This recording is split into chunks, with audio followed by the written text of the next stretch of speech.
Pois bem, iniciando o nosso estudo do livro de Atos dos Apóstolos, página 91, vamos responder o exercício de revisão da lição 4. A questão número 1 diz: como Cornélio conheceu a Deus? A resposta correta é a quarta opção, através do judaísmo.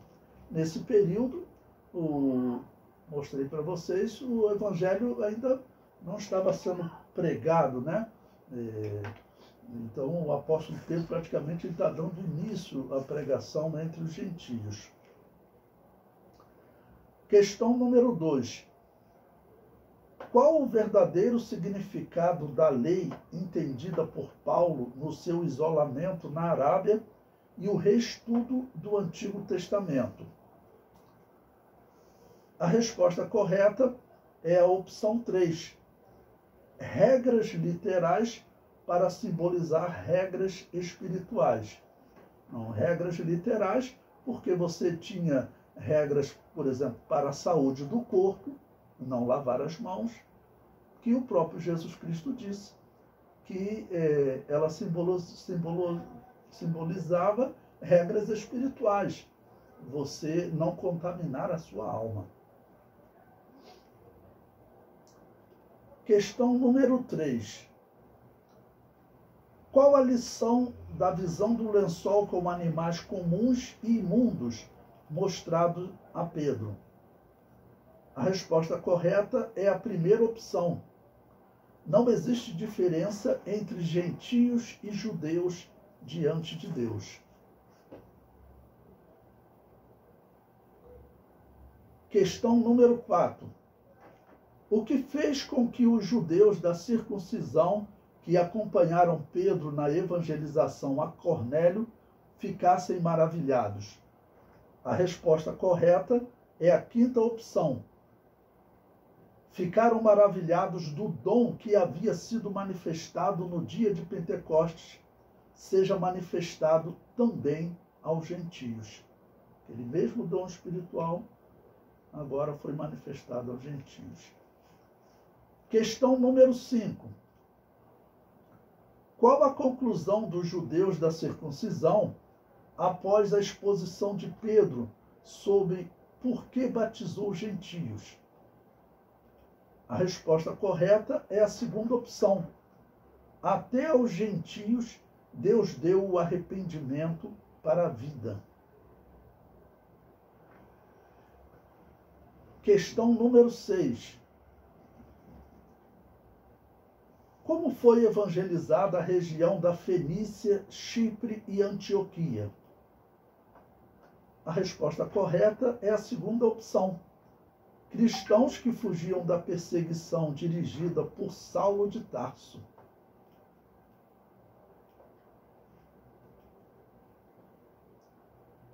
Questão número 7. Qual o termo grego traduzido por ordenados em Atos 13:46 e qual o seu significado? A resposta correta é a quinta opção. Tetadigemenoi significa dispostos.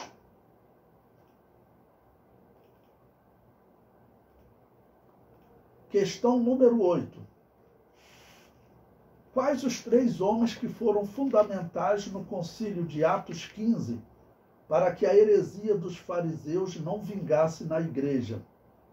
A resposta correta é a quarta opção. Paulo, Pedro e Tiago.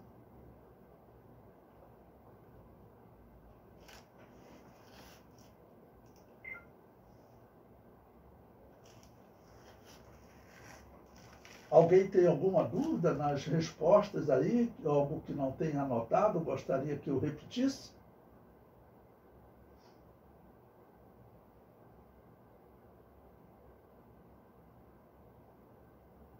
Acredito que não, né? Todos responderam, então vamos prosseguir.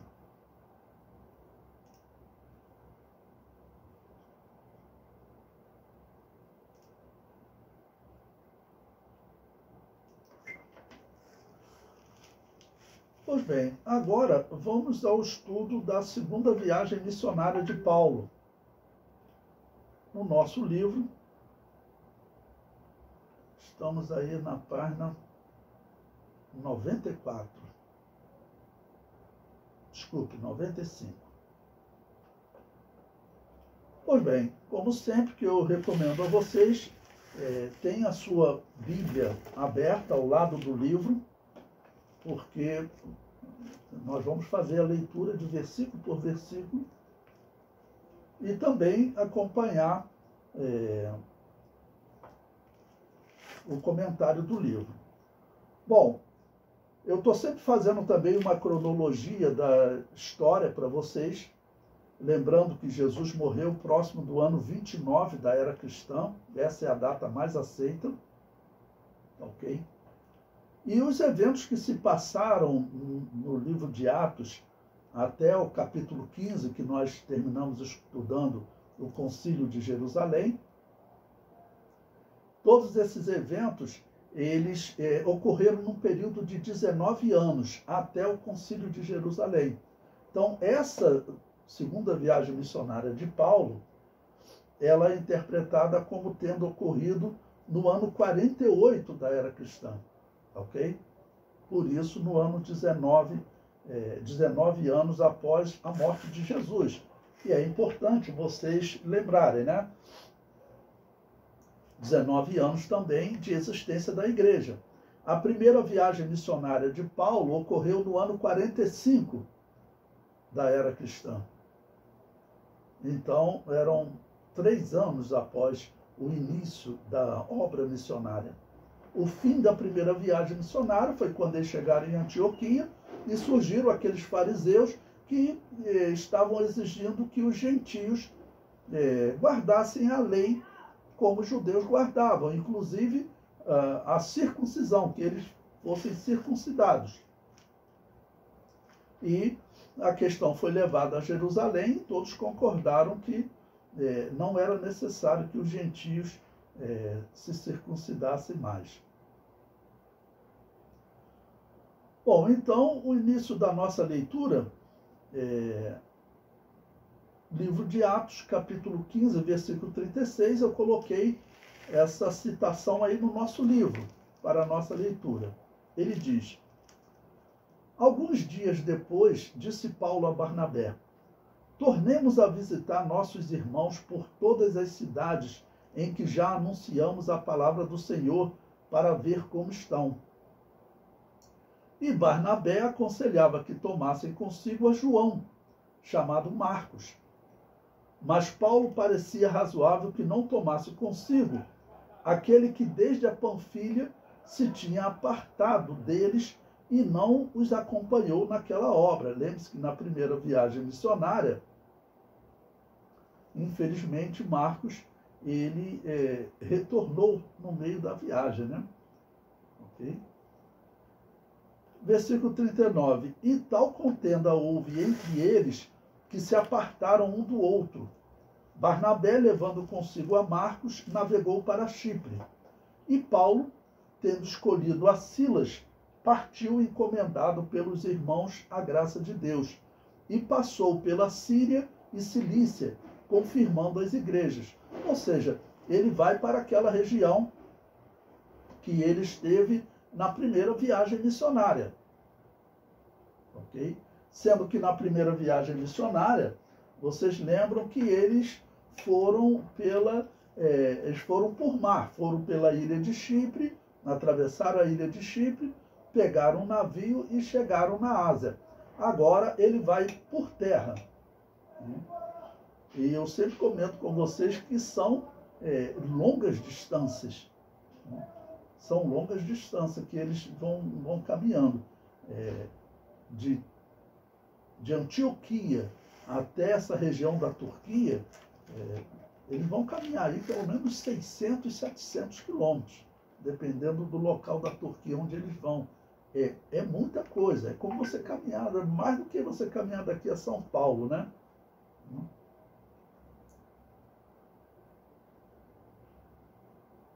Pois bem, prosseguindo na leitura, agora vamos Atos capítulo 16, versículo 1. Então, abra aí a sua Bíblia. Observe que ele já começa citando aquelas cidades onde Paulo esteve. Tá bom? Vai citar a cidade de Derbe e Listra. Tá bom? Em Listra, lembre-se que houve um motim que tinha se formado em Icônio e veio até Listra para tentar atacar o apóstolo Paulo. E ali eles apedrejaram o apóstolo Paulo. Então, o apóstolo Paulo, agora, cerca de 2 anos depois, né, provavelmente 1 ano, né, ele está no ano seguinte ao fim da obra missionária, ele retorna a essa cidade e nós veremos que o cristianismo prosperou nesse período. Muitas pessoas tinham aceitado Jesus nessas 2 cidades. Antes, o evangelho já tinha chegado lá, eu falei para vocês, desde o dia de Pentecostes, o evangelho se espalhou por todo o mundo. Okay?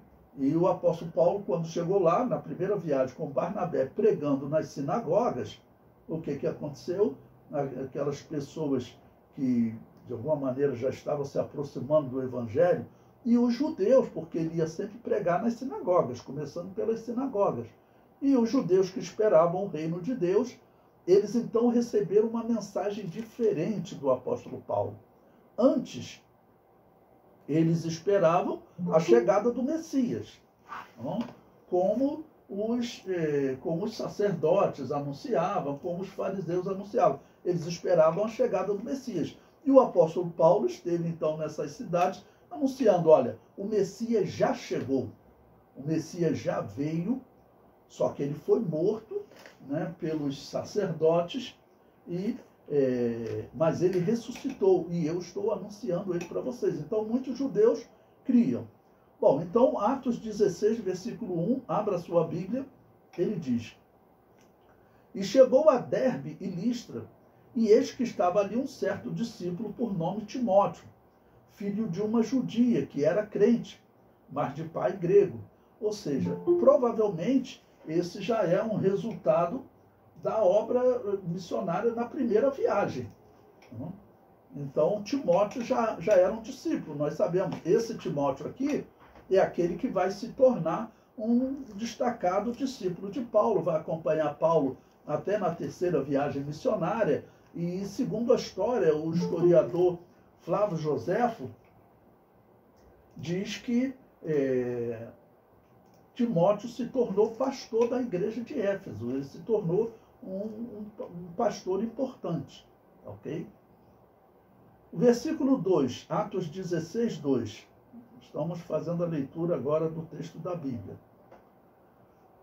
Do qual davam bom testemunho os irmãos que estavam em Listra e em Icônio. Ou seja, todas as cidades que o apóstolo Paulo evangelizou e ganhou almas para Jesus na primeira viagem missionária. Paulo quis que este fosse com ele, e tomando o circuncidou por causa dos judeus que estavam naqueles lugares, porque todos sabiam que seu pai era grego. Bom, apesar do cristão não ter necessidade de fazer circuncisão, lembre-se que circuncisão na prática, o que hoje é chamado de fimose, operação de fimose. Mas, claro que os judeus faziam por um motivo diferente, era um pacto com Deus. Hoje os homens fazem porque a ciência recomenda que é saudável para o homem, né? É saudável até para a saúde do homem. Ok? Então, não era necessário que os cristãos fizessem, como até hoje não é. Mas porque se ele não fosse circuncidado, poderia causar alguma dificuldade para a evangelização. Então, o apóstolo Paulo, sabendo que você ganhar almas já é muito difícil. Então, todo tipo de embaraço que você puder tirar é melhor, né? Então, eu acredito que foi por isso que ele decidiu, então, circuncidar Timóteo. O versículo 4, Atos 16, 4. E quando iam passando pelas cidades, lhes entregavam para serem observados os decretos que haviam sido estabelecidos pelos apóstolos e anciãos em Jerusalém. Bom, lembrando que anciãos, aproveitar para comentar com vocês, anciãos era um título dado à igreja. Literalmente não existia cargo de ancião. Se você for no grego, está escrito lá presbítero. Então, dependendo até da tradução que você abrir, Atos 16, 4, você vai encontrar nesse versículo presbítero e não ancião. Tá bom? Lembrando, claro, o termo ancião, ele significa presbítero. Ok? Por exemplo, eu estou vendo aqui nas muitas traduções no computador, a versão atualizada traduz como presbítero. A versão King James também traduz como presbítero. Presbítero se traduz por ancião. Então, algumas Bíblias preferem traduzir, outras transliterar, ou seja, colocar apenas a palavra como ela está em grego. Ok? Então, esses presbíteros anciãos eram uma descrição dos líderes da igreja. Tanto o apóstolo Pedro como o apóstolo João, nas suas epístolas, eles se apresentam como presbíteros, como anciãos. Perdão, irmãos.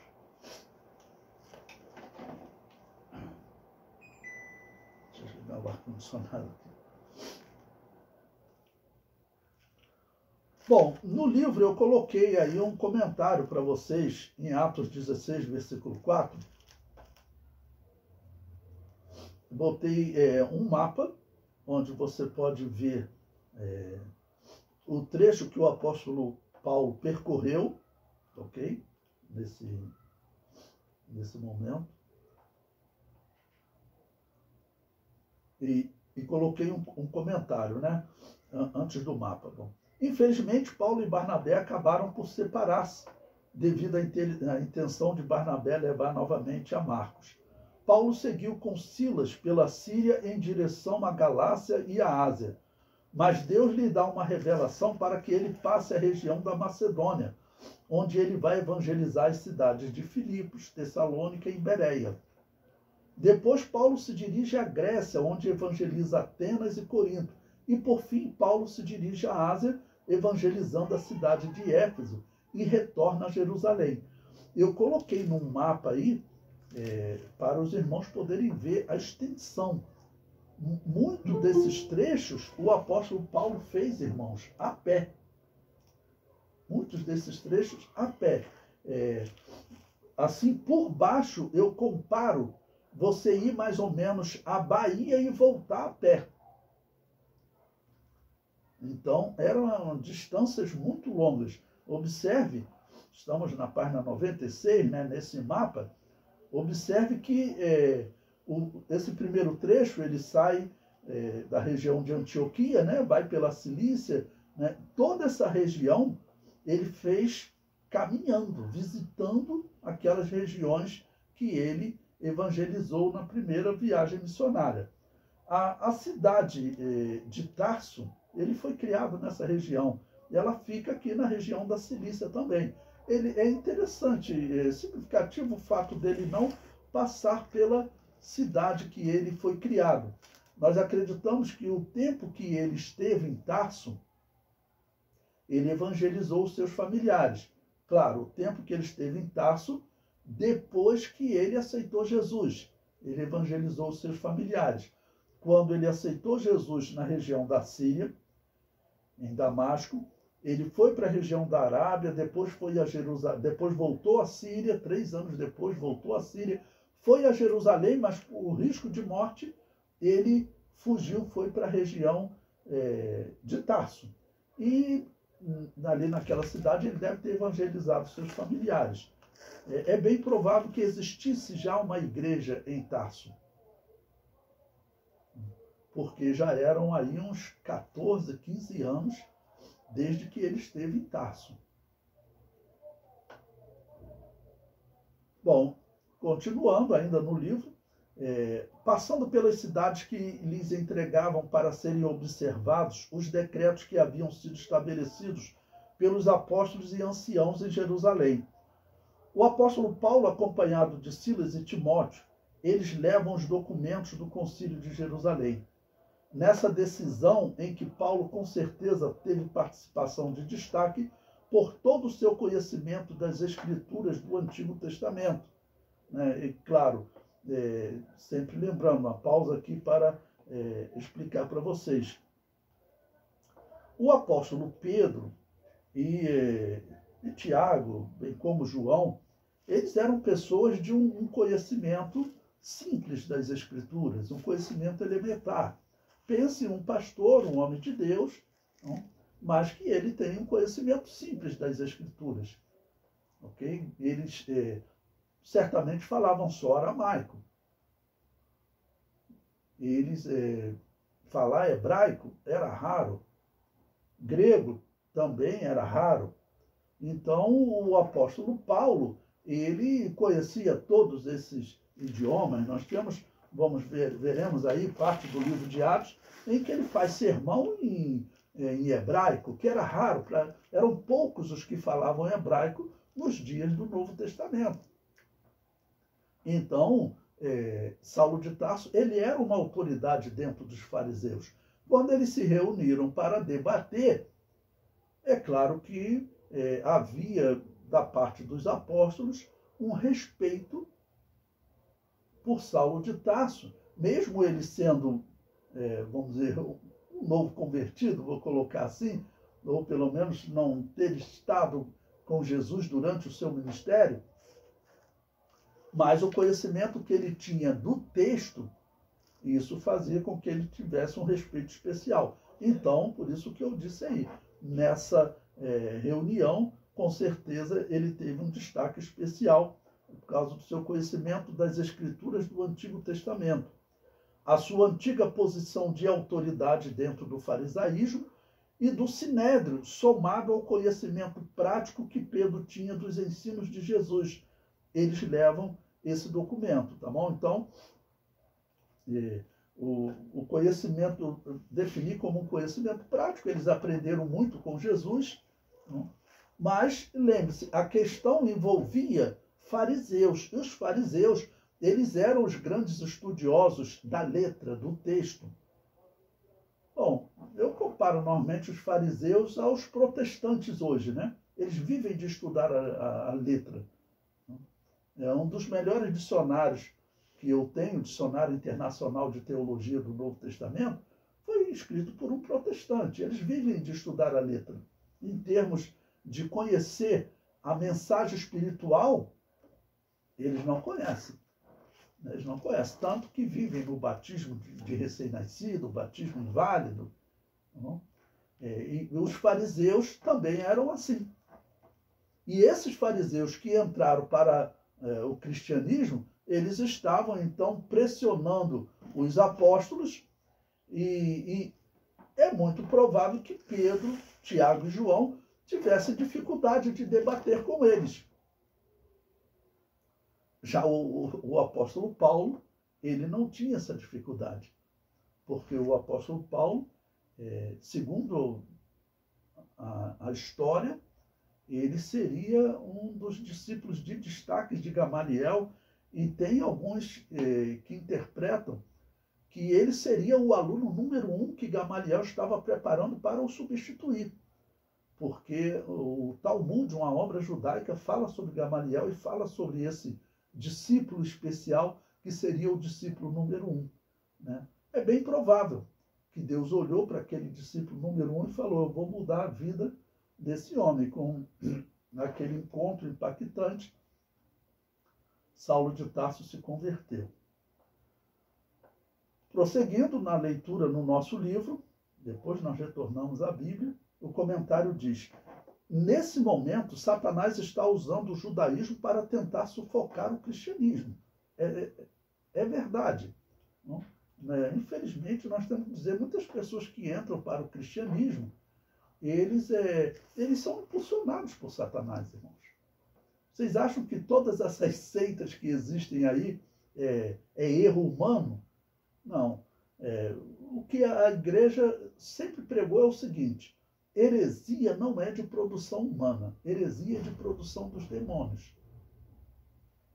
E nós sabemos, nas aulas vocês têm acompanhado, eu sempre falo para vocês, e é um fato, que existem mais igrejas organizadas pelo satanismo maçônico do que igrejas verdadeiramente cristãs. Isso é fato. Quando você olha para essas igrejas aí, que tem sempre a pirâmide no topo, as colunas da maçonaria, como a Igreja Universal do Reino de Deus, vamos ser claros, ganhar alma é muito difícil. Por que aquelas igrejas ali ficam lotadas de pessoas e lá eles fazem culto de descarrego, tudo? É claro que ali você não está tratando com cristãos. Às vezes pessoas que estão ali enganadas conhecem o verdadeiro evangelho. Eu já recebi na igreja pessoas que saíram da Universal procurando o verdadeiro evangelho e encontraram na Assembleia de Deus. Mas assim como existe hoje muitos movimentos desses organizados pela maçonaria, a história comprova, igrejas que vieram para o Brasil, missionários que eram patrocinados pelo satanismo maçônico. Então, esses fariseus também, eles estavam no cristianismo, mas ainda não eram libertos. Pelo menos em termos de conhecimento, não eram. Porque, se fossem libertos, o Espírito Santo teria já esclarecido eles que os gentios, a salvação alcançou-os, mas não havia necessidade deles seguirem o rito judaico. Ok?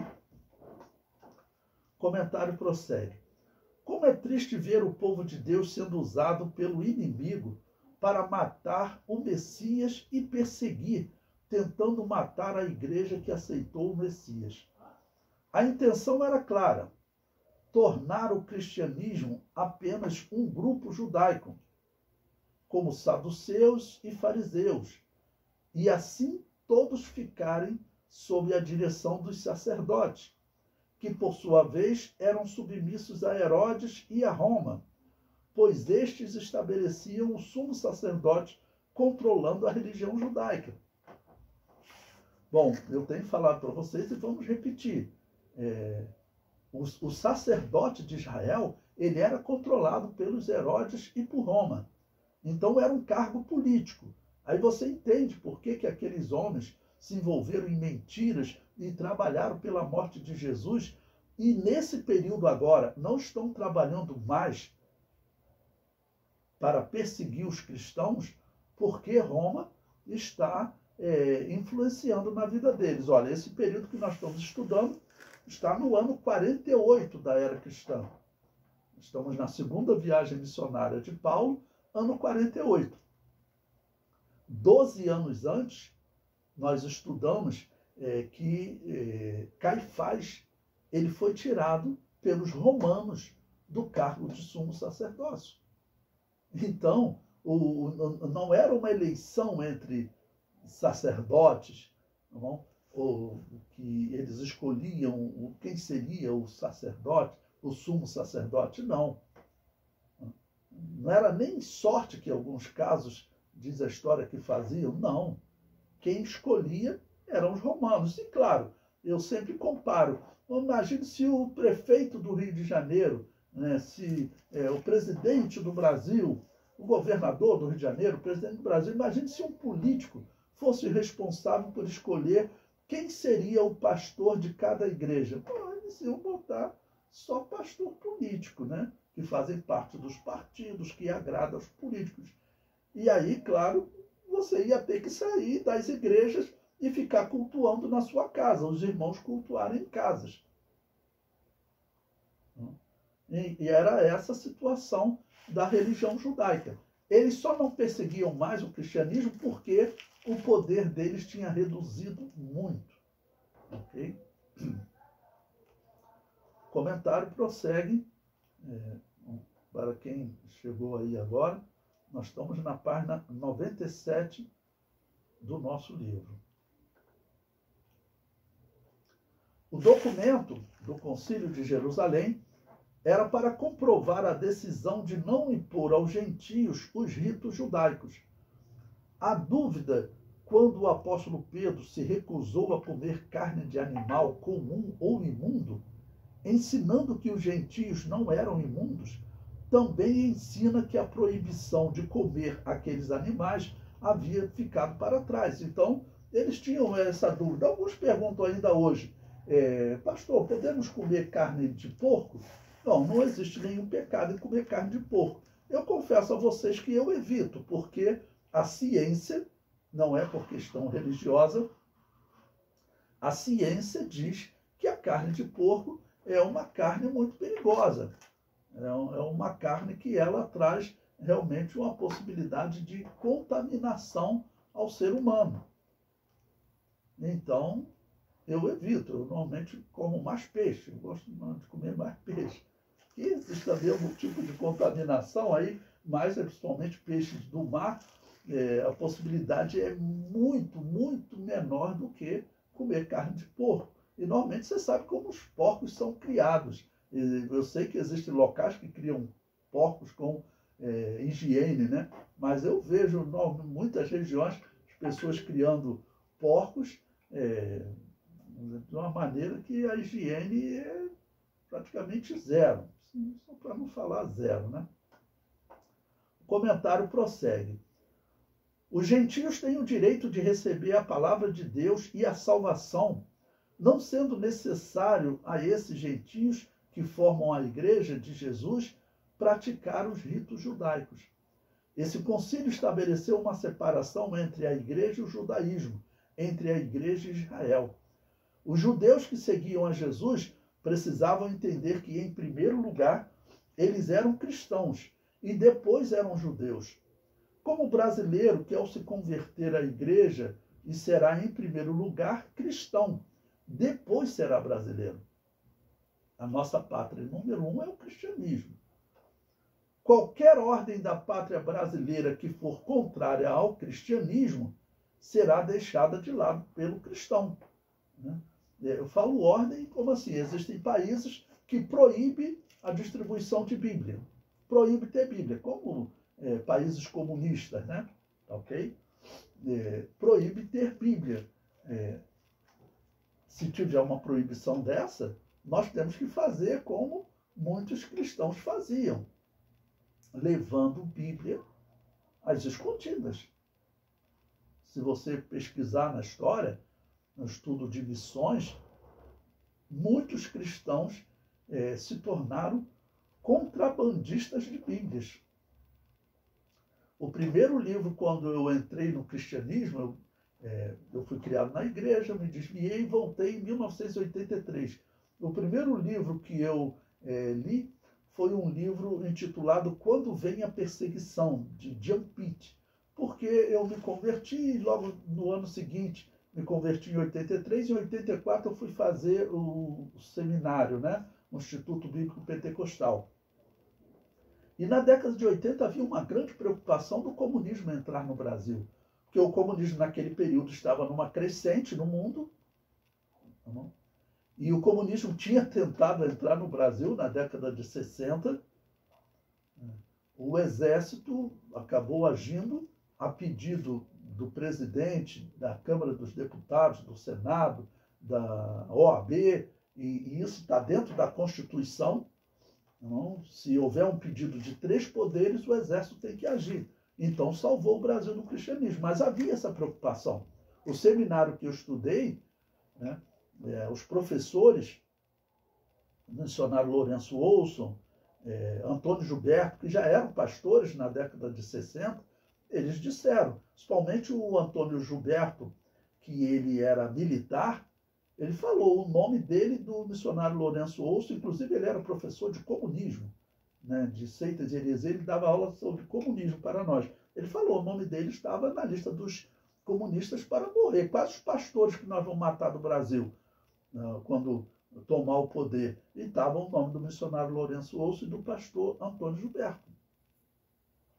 Ok? Isso foi o que eles fizeram nos outros países, na Rússia, foi o que eles fizeram na China, com os cristãos, principalmente os pastores, foram mortos. Então havia essa preocupação. Então eu li esse livro, quando vem a perseguição do Jan Pitt, e ele contava a história de homens que são chamados de traficantes de Bíblia, porque eles levavam Bíblia escondida para cristãos que viviam escondidos nos países comunistas, Rússia, China, Coreia do Norte, né? Okay?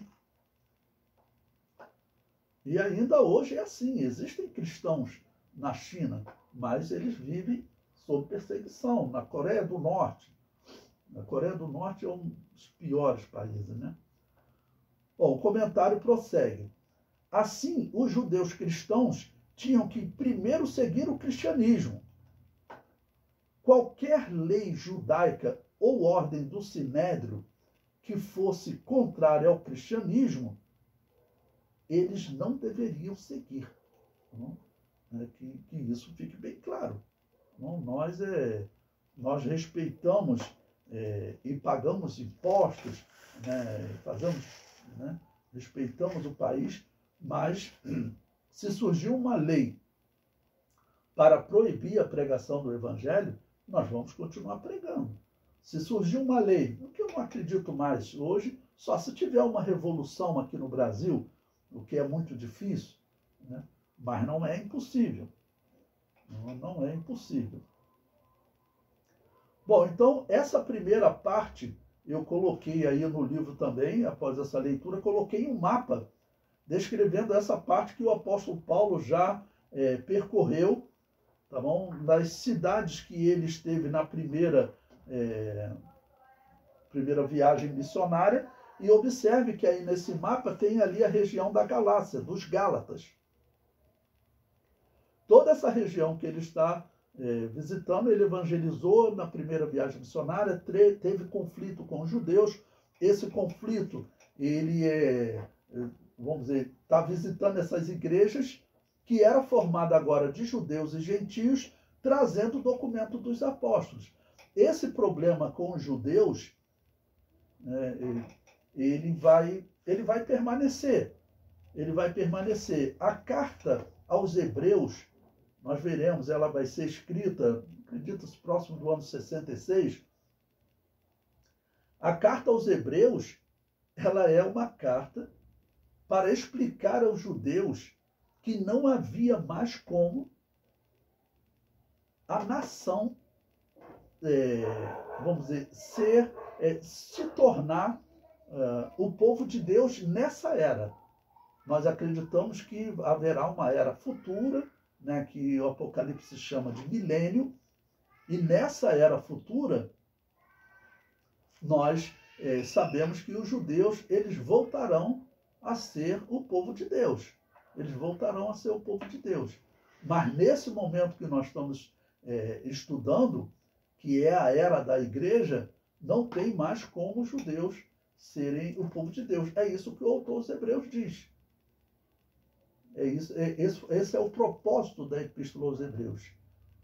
Porque o apego à nação era muito grande. O patriotismo judaico não existe comparativo, né, com nenhuma outra nação. Você pode considerar aí como americanos, são muitos patriotas, muito patriotas. Tem americano que gosta de andar mesmo com roupas